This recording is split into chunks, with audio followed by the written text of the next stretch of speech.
This week on Brewmasters. Today's a great day because a new beer idea is afoot. Sony Records wants Dogfish to make a liquid Bitches brew to coincide with the re-release of that seminal album. This is huge for us. But we only have half the time we usually do to get this beer out. The biggest thing I'm stressed about is the timeline. And every day, it's man versus machine at our brewery. Number 4 right here is missing the vent tube. Every bottle that's over there, you got to inspect. It's either that or destroy every bit of this, and I really don't want to do that. With a launch only weeks away, we have to get this beer right. Is it a good idea to bring a beer to a giant beer festival that you've never tried before? Probably not. I'm swimming in beer. A great craft beer begins with a great idea. You want to be where it's at? Join me in this vat. I'm Sam Calagione, founder of Dogfish Head Brewery. My team and I make off-centered ales for off-centered people. We brew it, we ferment it, we cool it, bottle, keg, ship, rinse, and repeat. Well, I'm swimming in beer.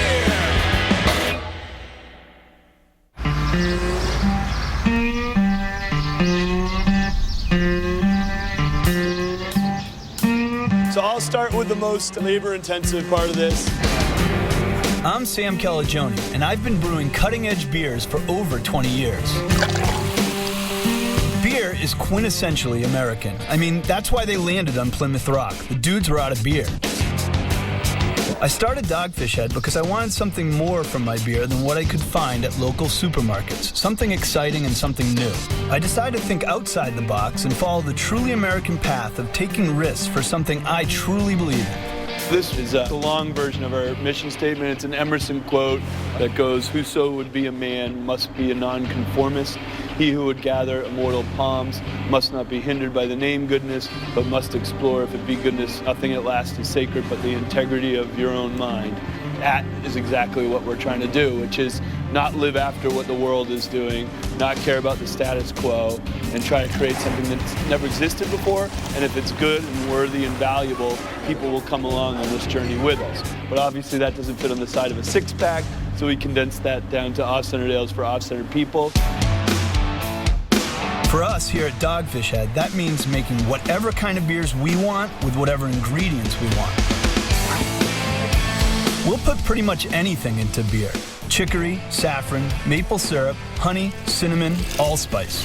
Sometimes it isn't perfect. There was a batch which was made with lavender buds and peppercorns, and the consensus was it tasted like tongue-kissing Laura Ashley. And some people, I guess, for some reason, didn't like that image. Losers. Years ago, we got pressure to make a green beer for St. Patrick's Day. So we used, in essence, pond scum, and we made a beer called Verdi Verdi Good, which I think is Latin for green, green, good. And some people liked it. Some people said, hey, that tastes like pond scum. At Dogfish, we've experimented with beers from many, many different centuries and many different cultures. For instance, I'm sitting on a pallet of Midas Touch right now, which is a 2,700-year-old recipe found in Turkey. We're a bunch of mavericks or cowboys in that we're not going to be held in by what generations before us did in terms of beer. In 1985, there was only a handful of craft breweries in the U.S. But by 1995, the year Dogfish opened, there were nearly 500. Today, there are over 1,600 craft breweries all around the country. Even with this incredible growth in the last 15 years, craft breweries still only represent about 5% of the total beer market in the United States. When you look at the fact that 95% of Americans don't drink our beer, we're up against horrific odds to make our business successful. Today, our 120,000 square foot brewery in Milton, Delaware is running at full capacity. We do about 20,000 gallons of beer a day here, and all the beer we make goes from our bottling line straight to the distributors with no inventory left over. Usually a brewery will do 8 or 10 awesome craft beers, and I think we're going to do something like 31 different beers this year. Well, today's a great day because a new beer idea is afoot. I got a really cool email, a light bulb went off in my head. Adam at Sony Records emailed me out of the blue and was like, would you be interested in doing this little project where we got the 40th anniversary of Bitches Brew coming out, and we want to do a liquid Bitches Brew beer. Miles Davis was a popular jazz trumpet player throughout the 60s. But with the release of Bitch's Brew in 1970, Miles pushed the boundaries of music by fusing jazz and rock. I've been listening to Miles for the vast majority of my life, and so to get the call from Sony to say, hey, let's try and do this together was a huge moment for me personally. But there's also a lot of pressure because Bitch's Brew is going to be a high-profile, nationally distributed beer. Our company is going to invest a lot of time and money into this new beer. Unlike wine, where you're relying on natural elements like the weather, the land, and the grapes to ensure a good wine, beer is much more of a human craft with a greater margin for error. Imagine being at a restaurant and you get a crappy pint of beer and you say, hey bartender, this beer is kind of crappy, and the bartender being like, oh yeah, that was a bad year for this beer. That doesn't happen in the beer world. We can't blame the vintage of barley that we got. It's really up to us to get this Bitch's Brew right. Challenging news is the timeline that we have to do this on to hit the targeted release date is half what we normally have to take this beer from the concept phase through production, meaning design, packaging, come up with a recipe to begin with, and then do a test batch. So this is going to be interesting because we get one shot at this. So we better not screw this up.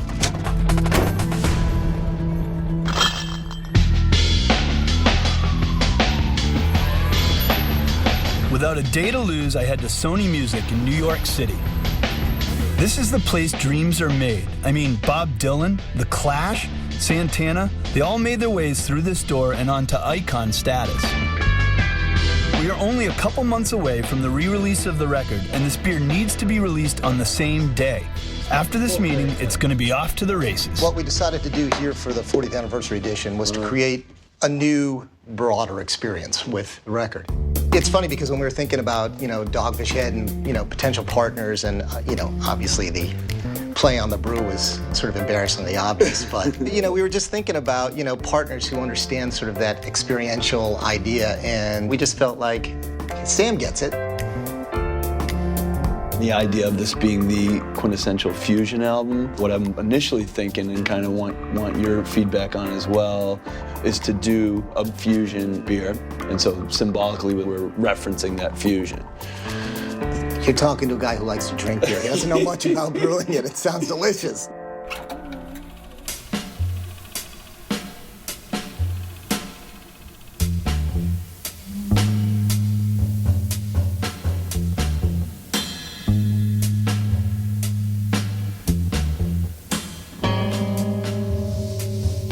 First albums I owned was Sketches of Spain. And then I got into Bitches right when I started brewing 15 years ago, home brewing maybe 20 years ago.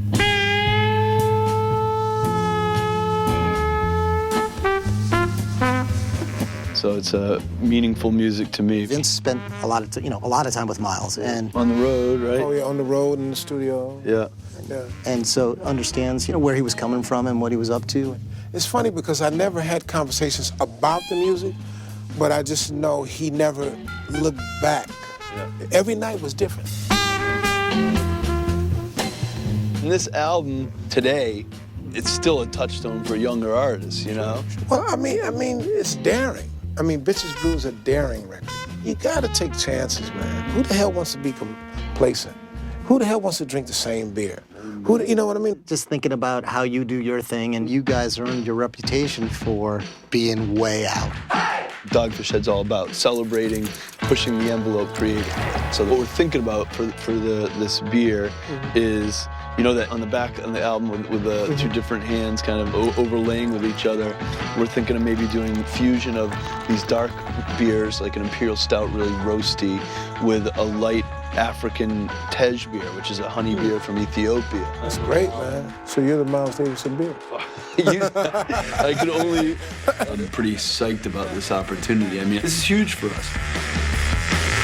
What's both exhilarating and scary is that we're not only going to be under the beer world microscope, but we're going to be under the music world microscope. And both those communities are super opinionated and super passionate, and they'll let us know if we this up, so we better not. Coming up, I have big plans for the unveiling of Bitch's Brew. I'd like to serve this test batch in front of like thousands of people in 5 weeks. Okay. With 1 million moving parts and the brewery under pressure, the smallest mistake can jeopardize our deadline. Well, I've not seen a glue spill like that since I've been here. And the moment of truth for our test batch. I'm curious on 2 hardcore dudes who I know have great palates, what you guys think.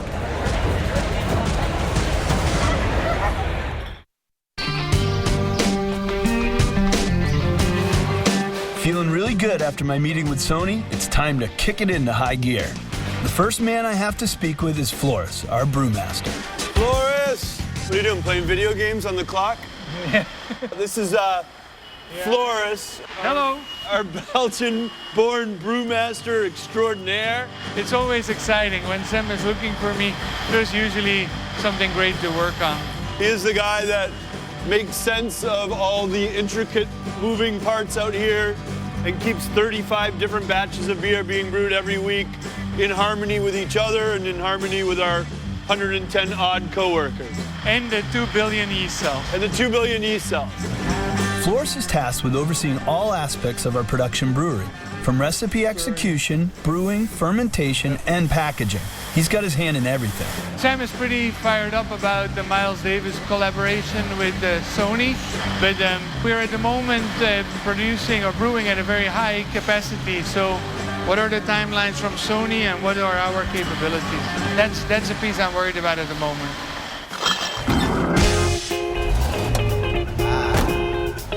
In thinking about the ingredients for Bitch's Brew, I really want to do a fusion of African and American influences, much like jazz music. I'm headed down to Washington, D.C. to a section known as Ethiopia Town.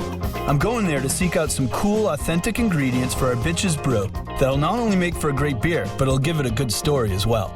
So once again, we are bucking a tradition, one that dates back to 1516, the year the Bavarians created the Reinheitsgebot. A law stating that all beer must be made with only 3 ingredients: water, barley, and hops. That's it. The crucial ingredient, yeast, had not been discovered yet, so was not on that list. If you deviated from this at all, your beer would be confiscated and you would be fined. This was done in an effort to maintain the purity of beer, but also to keep down the price of food. By keeping wheat and rye out of beer, they were able to keep the price of bread affordable.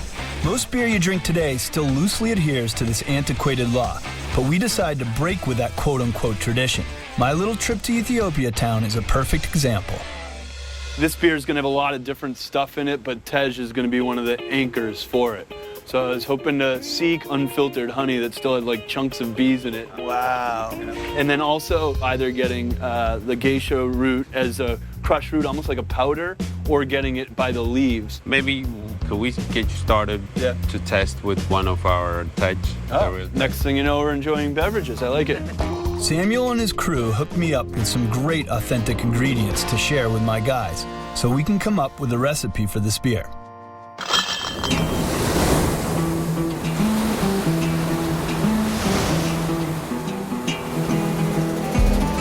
Armed with these new Ethiopian flavors, I head over to Dogfish Head Brewings and Eats, our pub in Rehoboth Beach. It's about 10 miles away from our main production brewery in Milton. This is where it all began. We went from a 10-gallon homemade brewing system in 1995 to a 100-gallon brewing system 2 years later. This is the same system we use today as our R&D brewery at the pub. Basically, the part that I'm good at is in my hands, and now I got to give this to Floris and Brian and turn this into a true test recipe, so hope it goes well. I'm here to meet Floris, our brewmaster, and Brian, our lead brewer. They don't know this yet, but I've decided to unveil Bitch's Brew at one of the premier craft beer and food events called Savor in just 5 weeks. Because Bitch's Brew is not even a beer yet, we have to nail down a recipe, like today. That kind of looks like that beer, doesn't it? It's not that, actually. It's Tej, which is Ethiopian national drink. So there's no barley in that, no hops in that. It's just geisha root for bitterness and 100% fermented from honey. What do you think of that? It's a neat aroma, it's a neat flavor. I think I'd kind of like to take this to the brewery, into the lab and make like a tea of it. And do we want to use leaves or do we want to use Styx? Because like Styx is your favorite band, but that might sure not is. be the best. Domo arigato. What I'm thinking for this Bitches Brew beer is this full-on traditional Ethiopian Tej being a component of the final brew. It's very winey too. Yeah, but what I'm thinking is to make it more beer-like, do a really gigantic, dark stout. Tej is not your everyday session drink. It's sweet, like cloyingly sweet, and has a boatload of alcohol, closer to wine than beer. On the other hand, an Imperial Stout is sort of a dry, roasty, chocolatey beer with much less alcohol. When we combine a Tej and a Stout, we have very different beers. Isn't that great? No, that is great, but we also, what do we want to have from each? We want the geisha earthy aroma. The earthiness I found quite good. And I think we want some of the complexity coming from honey. It tastes fantastic. It's a little creamy, real nutty. But I have some like operational concerns with this product because it's not going to go in the kettle. How long really would it take you to, by hand, scrape out 3,000 pounds? How long will it take you? So the real trick with this recipe for Bitches Brew is to include enough of this raw honey for the flavor to shine through without making Brian go completely insane. How long do we have for this? Can I tell you guys something else? Yeah. I'd like to serve this test batch for the first time in front of like thousands of people at Savor. When is that? That's only like 5 weeks. Okay. I think the biggest thing I'm stressed about is the timeline. What Floris is worried about is the fact that to make a beer with a high alcohol content, you need time. A typical ale with 5% alcohol by volume, or ABV, takes around 2 weeks from brewing to bottling. We want Bitches Brew to end up around 9%, which will take at least 3 to 4 weeks. So that means you're like ordering ingredients like today and tomorrow. Savor is just 5 weeks away, so we gotta get this recipe right. If we don't, then we humiliate ourselves at one of the premier beer and food pairing events in the country.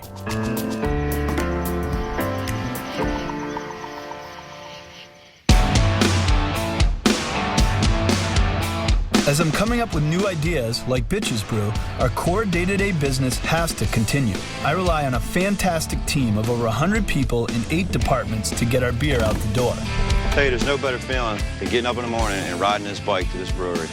And the way I look at it is they're both built on the American dream. Our bottling line puts out about 6,000 cases of beer a day. Each beer is monitored very closely for weeks and now has to pass through a maze of machines and land safely into cases and kegs for our customers to enjoy. The hardest jobs for the brewery are on the packaging line. People have to be on guard the whole time, and it's critical because if you think about it, a lot of beer is bought on how a bottle looks. It's a crapshoot. You never really know when you come in that day what machine is going to work smooth for you and what's not. So the bottles head down the line. They go through a twist rinser over there where they get spun upside down just to get blown out. Then they go into the filler. Once they make it through there, they go in that bottle warmer. The reason they go in the bottle warmer before coming to the labeler is beer that comes out of there is about 34 degrees, so it's ready to drink right out of the filler. But you have to warm it up because if you send out a cold, wet, sweaty bottle, it's not going to take the label very well. And if we put 24 of them into one of these cases and seal it up, you can get mold. Nothing's going to be perfect all the time unless you live in Perfect Town, USA, and you get there, you let me know where that's at. Because our brewery is running at capacity, it's really important for bottling to be clearing tanks to make room for the incoming beers like our Bitches Brew. One of the most crucial machines in this process is our filler. The filler will determine whether or not we're going to run good or not. And if everything's looking nice over there, fill heights are good, everything's perfect, then I'm not really worried about it because it's not going to go anywhere. The filler connects directly to the bright tanks, which are filled with cold beer waiting to get bottled. This machine is running all day. Over 12,000 gallons of beer pass through it daily. If this machine goes down, then our whole operation is at a standstill. What you got? The number 4 right here is missing the vent tube. See this tube right here? Every one of these valves has a vent tube in it. The number 4 is missing. So it either fell out in a bottle or fell out right here in the front. I'm thinking it has to be in a bottle. Basically, Larry has discovered that a 4-inch piece of metal fell off of our filler and is most likely sitting inside a bottle. It may have landed somewhere else, but we can't take any chances. So the bottling line has to get shut down until they find the vent tube. All right, we're gonna start emptying bottles. Every bottle that's over there, you got to inspect because we lost the vent tube in the bottle. How did we find it? Just kicking off an empty? I don't know. It'll be pretty easy to see it, won't it? Everything in those cases has to be double checked. That's how I thought the morning was gonna start. I thought maybe we'd have some trouble, but not this kind of trouble. This is a real pain in the ass. This is killing us. When the packaging line is down, the problem that I have is I only have so many bright beer tanks. So every 12 to 24-hour window that I don't package, this becomes a bottleneck. Then it's a snowball effect that starts running through the production. I mean, it's real simple. We've already been through, seems like every bottle at least over here twice. I mean, at this point, we just got to get this line moving and get the beer out of the brights and into a bottle. So we're losing money, we're losing beer, we're losing time. I'm feeling a little stressed. we're going to run all this in the case, and then we're going to quarantine all that and get back to it later. We're putting a spare in there so we can get this machine running. It's about all we can do. It's either that or destroy every bit of this, and I really don't want to do that right now. You and me both, Chad. This is about 100 cases of our 90-minute IPA. So at retail, we're talking around $7,000 worth of beer. Chad makes the call and decides to pull aside all the beer that may have the metal vent tube. These guys have to either find that tube or dump all this beer.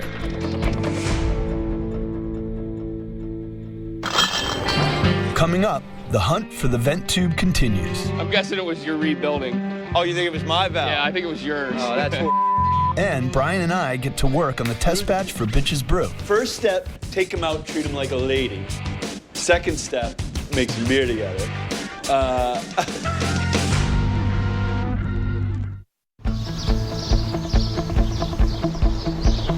Back in bottling, our mechanics replaced the vent tube that broke off of the filler, and the bottling line is back up and running. Luckily, the line was only down for a few hours, so Floris and the other brewers will be happy. But now they have to find that metal vent tube. It's stuck somewhere in this pile of bottles. These are cases of 90-minute that were quarantined because this vent tube is a long stainless steel shaft that could have fallen out in the bottles. We can't send it out until we find this piece. We could have some serious problems if a customer tries to drink a beer with a 4-inch metal tube in it. It's like a needle in a haystack, first off. Yeah. Because we have to search every bottle individually. The one who finds it, we get what? We get to drink the beer, right? We got to get it out of there, so I'm figuring. I'm guessing it was your vent tube, your construction, your rebuilding. Oh, you think it was my valve? Yeah, I think it was yours. Oh, that's Uh-oh! I heard a jingle, and that is what a vent tube in a 90-minute looks like. It actually reaches from the top of my finger to the bottom of my other finger. Oh, I feel relieved.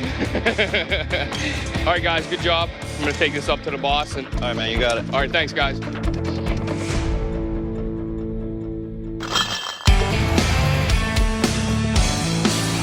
I'm headed over to meet Brian at our pub so we can brew up the test batch of Bitch's Brew. Hi, Brian. Ready? How are you? Brew Day Rehoboth style. Let's do it. Today we're doing the Tej, which is the African honey beer that'll be a thread of the Bitch's Brew. This batch will get brewed, and then right on top of this, assuming it's fermenting well, will come the Imperial Stout. In about 2 or 3 weeks, we'll blend. Yeah. And then we got to get right into package for Savor. That's coming up. It's coming up very quickly. It's coming up very quickly. There's not much time. We should probably start. So first step, take them out, treat them like a lady. Second step, make some beer together. The first step of brewing a beer is mashing in. That's where we mix water and malted barley. This tank's basically like a giant colander, so it's got a perforated hole. We'll mix the hot water and the barley, basically make like hot porridge in here. We have a very specific temperature that we want to reach with our mash that totally dictates which enzymes will do the conversion of starches into sugar. Which the yeast will eat and convert into alcohol. Correct. Okay, we're good. We're good. You can stop stirring, please. Yeah. So our Perfect. friends, like... Does anybody here like perfection? I know I do. After mashing in, we separate the liquids from the solids and are left with wort, or young beer. We send this young beer to the boil kettle where we add our specialty ingredients. So now, once your liquid's in the boil kettle, that's when you add your spices. Every brewery at least adds hops, because that's mandated by law. Fortunately or unfortunately, water, yeast, hops, and barley have to go into beer. Since hops don't grow in Africa, the local honey beer is bittered with geisha root. We are going to do a little hybrid today and use both crushed geisha leaf and a couple of these tea bags full of the organic geisha sticks. So we got a medley of honeys. We got a bunch of the really, really raw honey from Ethiopia. Still got the chunks of bees and wax. The later you add something in the boil, the more it contributes to aroma. The earlier, the more it contributes to taste. So we're adding this honey late to keep a lot of that really beautiful honey aroma that we're getting from the African unfiltered honey. And then Brian also added a bunch of orange blossom honey, which has almost a citrusy, fruity character. We add the hydrated geisha leaves and the geisha stick tea bags and let that steep for about 15 minutes. After the boil, the wort then gets sent to the fermenter. We cool the young beer, add oxygen and yeast, and let it ferment for 2 to 4 weeks. We've pulled some of the pre-fermented Tej brew that we just sent over to the fermenter. Even though this beer still has to ferment for a couple weeks, it's a good opportunity to check in on the flavor and to test the sugar levels. Cheers, let's try this. Yeah, let's do it. Smells like the woods. It's nice, it's earthy, it's herbal. Good. This is dead on what I was hoping it would taste like. Once fermentation has come to a close for each of the beers, we'll blend them together and then we'll package them. And then 2 weeks of bottle conditioning time and we're good to go. That's good, because Saber's in 5 weeks. So we're on target. We really lefty high five. Lefty yes, high five. I like that. In 1775, soldiers fighting in the Revolutionary War received 1 quart of spruce beer per day. Colonists made beer using regional ingredients like apples, molasses, and sassafras. By 1873, there were over 4,000 breweries in America.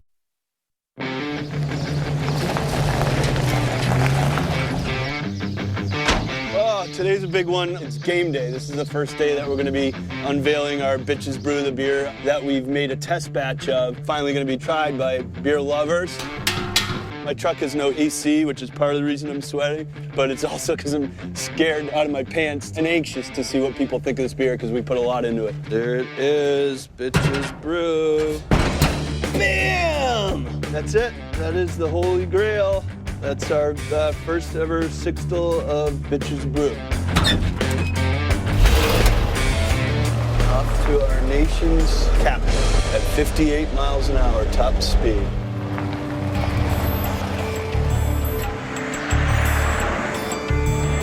Savor is held in Washington, D.C., and it's one of the biggest craft beer and food pairing events in America. There are over 140 craft beers from 70 different breweries paired with local artisanal food.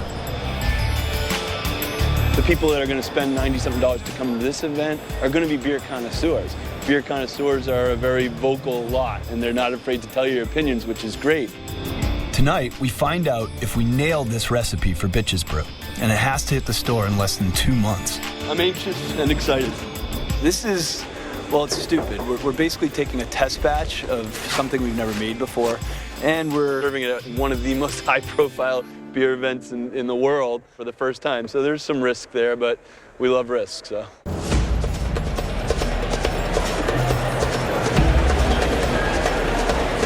So this is it.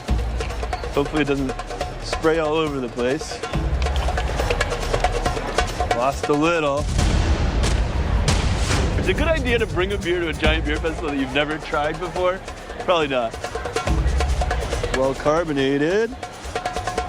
Doesn't smell bad. That's a good thing. How are you doing? Sure. You just wanted to say the word. That's this one's from a. There you go. So this one, the Bitches Brew, should be, try this with the spicy chicken, because that roastiness really works well with spicy foods. Curious on 2 hardcore dudes who I know have great palates, what you guys think.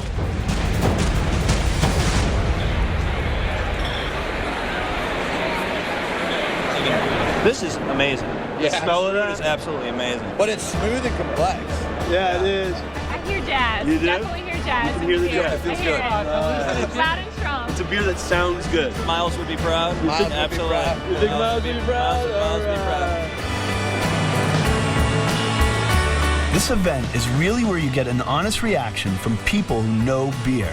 That first moment when they take a sip, are they going to like it or not? You can tell in a flash of a moment. Wow. That's some good stuff. That's really good, yeah.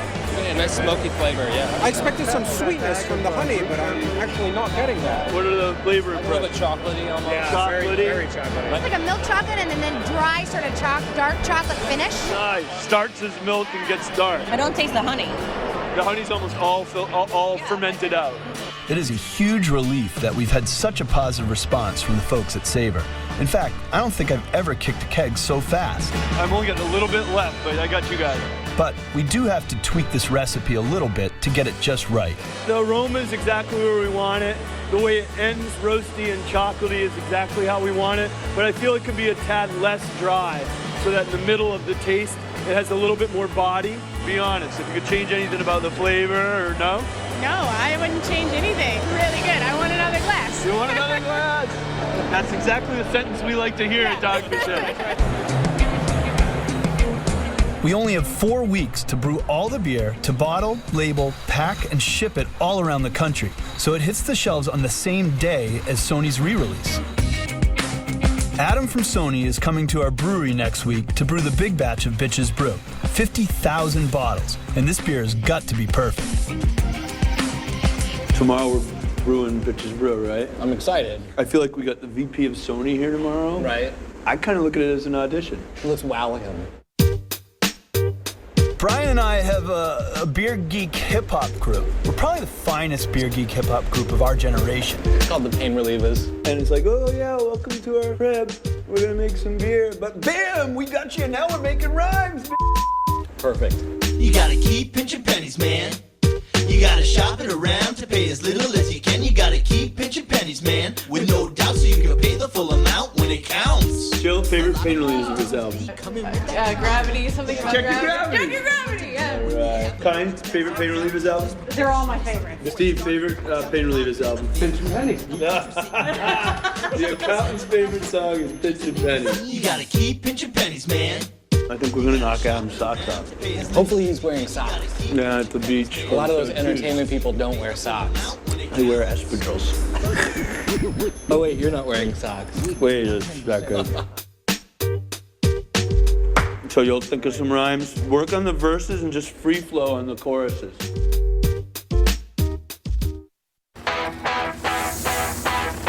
Today's a huge day here at Dogfish. You're doing the actual production batch of Bitch's Brew. I got my steel-tip shoes on, and I'm wearing a cup. That's not mandated. I choose to wear a cup. Whatever. We're gonna brew 4 100-barrel lengths. That's about 4,500 cases of beer.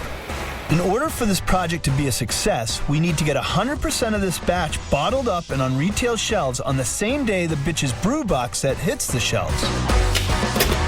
There's man! Welcome to Delaware. How you doing? How you doing? I'm doing well. Glad you're here. And I thought it'd be really neat if Adam from Sony could come down and actually brew this batch with us. Me and Iced Tea. Very nice. Hanging in Vegas. He's drinking the Raison. He's a big beer lover. I'm a big music lover, so It's a perfect marriage. it's a perfect marriage of two things we both love. The Imperial Stout portion is going to be 3/4 of the Bitch's Brew, and the Tej Brew will make up the remaining quarter.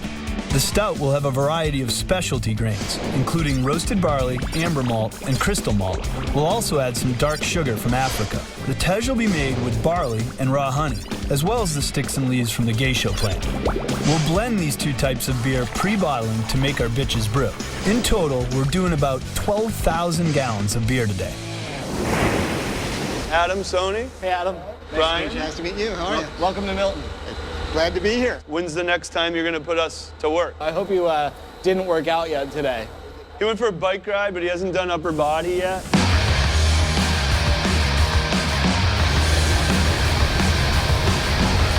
So right now we're adding the specialty malt.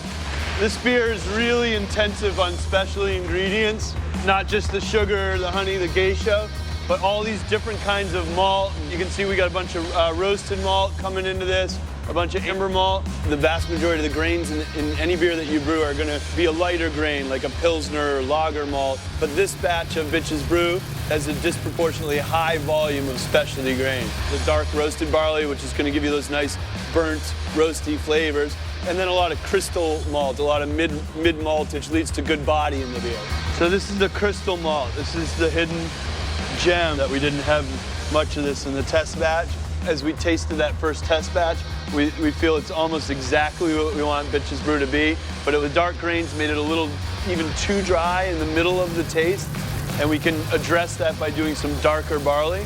When you're talking about the middle, you literally mean in the middle of your taste? Yeah, it smells perfect, it ends perfect, but we want a little sweetness in the middle while you're actually sipping it. So this is our biggest shift, is a lot more of this mid-malted crystal malt, which will give a little more body, a little less roastiness in the middle. We have to go put sugar in now. Okay, let's do these 2 bags, and then we'll go up and do some sugar, okay? Okay.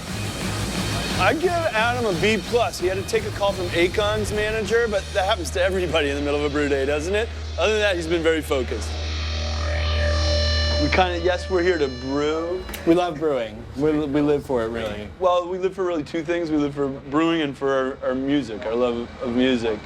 And we're a beer geek hip-hop band called the Pain Relievers on our side. You gotta keep pinching pennies, man. We were thinking maybe while we had you here, I mean, you don't have to commit today to a record contract or more than like a one record contract, but while we were here today, we were thinking maybe we could kind of, you know, to show you what we do a little bit. I'd love to see and hear what you guys do. Right. Conveniently enough, I have my QI10 sequencer here, so we can rock some rhymes, right? You ever see one of these? It's pretty high-tech stuff. It's remarkable. Oh, snap.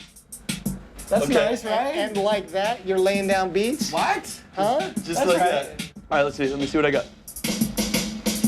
Is that my intro? That's just a little drum fill to get you going. Here we go, I'm coming up, I can tell right in the next time it goes around. We put the honey and the geisha in a funky little ratio. The fusion that we're using, you know, it's quite sensational. First came jazz, then came rock. I'm sweet like sugar, you're bitter like a hop. What you gonna do?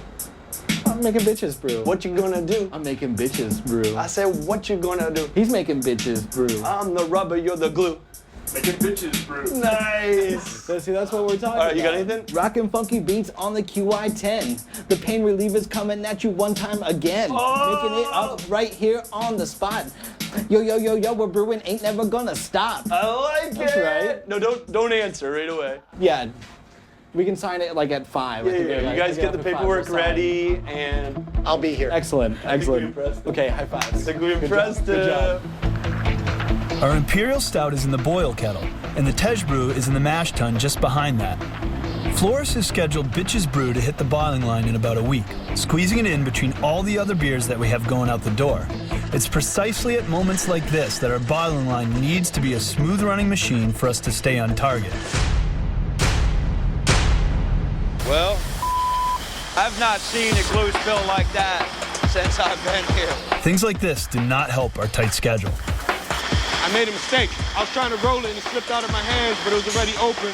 The lever popped straight off with the cap, spilled all over the floor. This might be our biggest spill to date. This glue is used in our label machine to stick the labels onto the bottles. Guys like City keep a close watch on that machine to make sure it always has a good supply of glue. But this time, I guess it got away from me. Yeah, today was supposed to be a smooth day for me, but I'm cleaning up glue. The good news is that the bottling line is minimally affected by this spill, and it probably won't affect our Bitch's Brew schedule. But I have a feeling City will be hearing about this one for a long time. At our next Christmas party or our next gathering at the 430 beer, this would be a joke. He'll hear it for a couple weeks. You guys like how he's taking pictures of me? Well, cool. This is Muscovado sugar from Mauritius. From Delicious? Well, it turns out that everything's delicious from the Isle of Mauritius.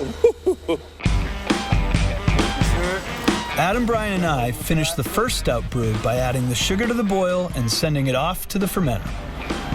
We do the Tej Brew the same way we did it in the test batch, adding our honey and a tea bag made up of geisha leaves and sticks. We'll send the Tej to one fermenter, and all 3 batches of stout will be in another. After a few weeks, we'll blend these together just before we bottle to create our Bitches Brew. Now we wait. It takes about a month, you know, from when you brew a beer to when you're packaging a beer, but so far so good. All right, Adam, later. I don't have a key, damn it. Hopefully this is just phase one of this relationship. You know, they got Santana, they got Johnny Cash, they got The Clash, they got Jimmy Cliff, they got a bunch of my heroes. So the opportunity to potentially do something with one of the other artists, we would love that. Yeah, next time we'll do a beer with Madonna, Nora. Next time. And hopefully, you know, he'll give some hard thought to bringing the pain relievers onto that roster, and someday, boom, up in the Icon room, you got Brian and I chilling like Bob Dylan on penicillin. Up next, the big day has arrived. Dogfish and Sony launch Bitches Brew out into the world. I'm excited to see what a bunch of jaded city folk think about this beer made to celebrate amazing art.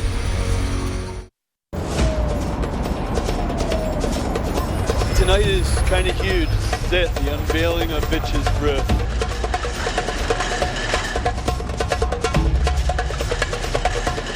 This was on the scale of 1 to 10 for angst creating projects and anxiety creating projects. This one was fairly high up there, 9 or 10, because we didn't have the luxury of a bunch of time to do a bunch of test batches. This is 2 batches, 1 test batch, and then 50,000 bottles went out nationally.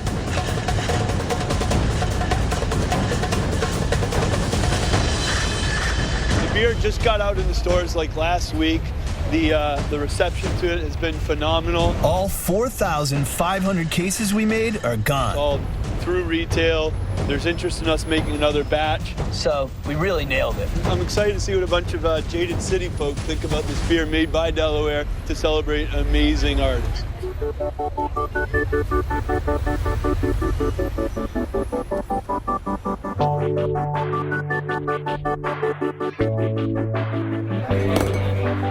Tonight is really a night to celebrate, with Vince, Miles' nephew, and Adam from Sony.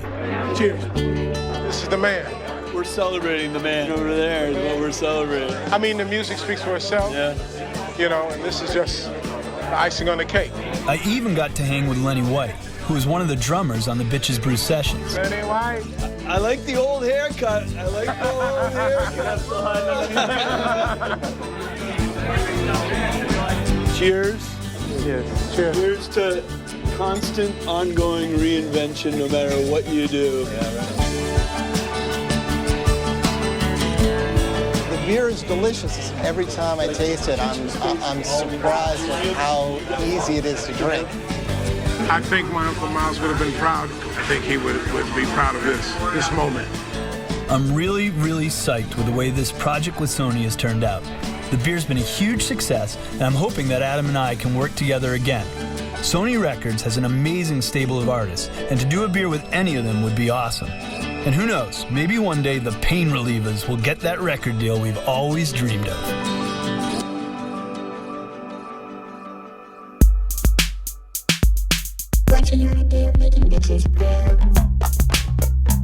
We put the honey in the geisha in a funky little ratio. The fusion that we're using is just sensational. First came jazz, then came rock. I'm sweet like sugar, you bitter like a hop. I'm making bitches brew. I'm making bitches brew. I'm making bitches brew. I'm making bitches brew.